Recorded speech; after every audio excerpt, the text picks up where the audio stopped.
कहानी की शुरुआत होती है जब नंदिनी और आकाश के घर में कुछ नकाबपोश लोग घुसते हैं और हमला करते हैं।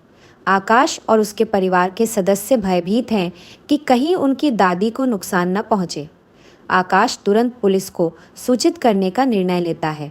वहीं इस आपात स्थिति के दौरान आकाश की पत्नी नंदिनी अचानक गायब हो जाती है और घर में उसकी तलाश शुरू होती है। आकाश और उसके परिवार वाले बेहद चिंतित हैं और नंदिनी का कोई पता नहीं चलता। इसके बाद आकाश को ये समझ में आता है कि नंदिनी को कुछ लोगों ने किडनैप कर लिया है। उसकी तलाश में आकाश और उसके दोस्त कीर्तनगर की एक खंडहर फैक्ट्री तक पहुंचते हैं।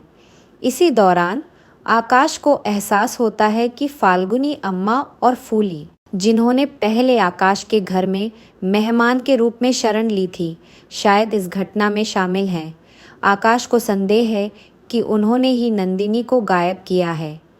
वह फाल्गुनी अम्मा से इस बारे में सवाल करता है, लेकिन अम्मा उसे झूठी बातें कहकर बहलाने की कोशिश करती है। आकाश और उसके दोस्त धीरे धीरे फैक्ट्री में आगे बढ़ते हैं और नंदिनी की तलाश करते हैं। कुछ लोगों ने आकाश को बताया था कि नंदिनी को खंडहर फैक्ट्री में कैद करके रखा गया है। जैसे जैसे कहानी आगे बढ़ती है, आकाश और उसके साथी फैक्ट्री के एक गोडाउन तक पहुंचते हैं, जहां उन्हें दीवार के पीछे नंदिनी के होने का संकेत मिलता है। दीवार की जांच करते हुए वे नंदिनी को खोज निकालते हैं और उसे बचाने की कोशिश करते हैं। इस पूरे संघर्ष के दौरान आकाश ने अपने साहस और प्यार से नंदिनी को बचाने की भरपूर कोशिश की और उसे किसी तरह बचा लेता है। इसके बाद घर लौटने पर आकाश और नंदिनी के परिवार के लोग आपस में बातचीत करते हैं, जहां कई रहस्य खुलते हैं। कहानी में सुमित्रा, जो आकाश और नंदिनी के परिवार का हिस्सा है, को फाल्गुनी अम्मा द्वारा दिए गए आदेशों का पालन करने के लिए मजबूर किया गया है। फाल्गुनी अम्मा ने सत्ता और धन की चाहत में आकाश और नंदिनी को नुकसान पहुंचाने का निर्णय लिया था।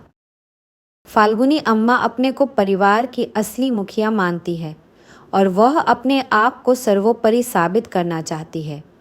उसने सुमित्रा को भी अपनी ओर कर लिया है और दोनों मिलकर आकाश और नंदिनी के खिलाफ षड्यंत्र रचते हैं। उनके इरादे आकाश और नंदिनी को अलग करने और उन पर अत्याचार करने के थे, ताकि वे इस परिवार की संपत्ति और प्रतिष्ठा पर अधिकार जमा सकें। हालांकि कहानी में आगे पता चलता है कि आकाश और नंदिनी का प्यार और उनका साहस सभी षड्यंत्रों के बावजूद उन्हें बचाने में सफल रहता है।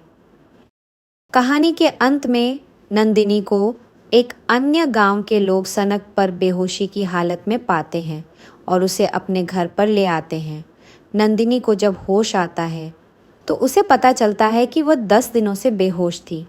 जब उसे यह पता चलता है कि इतने समय में उसके पति आकाश ने कितने कठिन प्रयास किए थे उसे ढूंढने के लिए, तो उसकी आंखें भर आती हैं।